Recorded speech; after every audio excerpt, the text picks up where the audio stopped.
Pusang kaya, layo ah.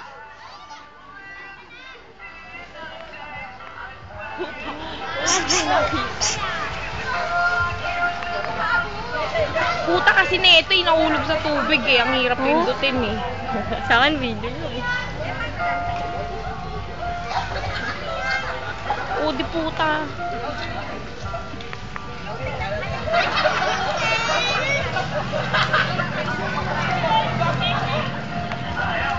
Ayan, may punta namin si BJ.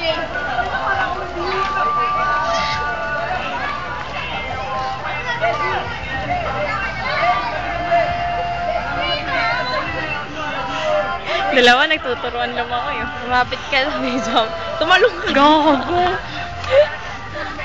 Sira ang cellphone.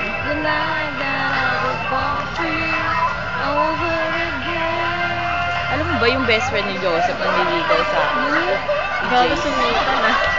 Sinutan ba yan? Tapos nag-text nga sa akin si Joseph. Sabi niya para kang nanira ng pagkakaibigan. Sabi ko, wala akong ginagawa. Sabi ko, ba't affected ka ba? Ba't siya? Kaya nga, tapos Di ba sabi niya ko, sinira yun? bakit affected ka ba kung magiging kami? Kaya Sabi niya, nga. edi maging kayo. Ganun. Gago pala eh. Tsaka yung best friend niya, hindi naman gwapo, sakto Oh? lang. Mas gwapo si Joseph? Oo. Sa pinakagwapo sa kanya magbarkada. Sakto lang. Ganun. Pero mayaman, tsaka bait. Grabe. Kasi, Yun naman pala eh. yung bag ko noong backpack, tapos may transparent na bulsa, puro barya nakalagay doon.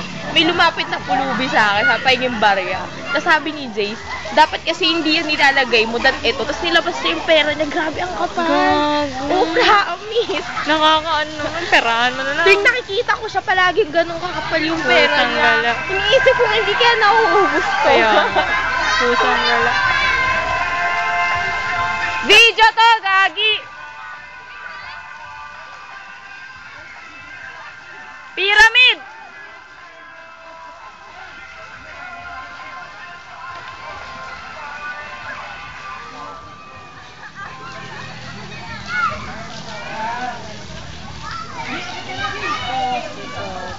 Ging, sa tuktok ka! Yun!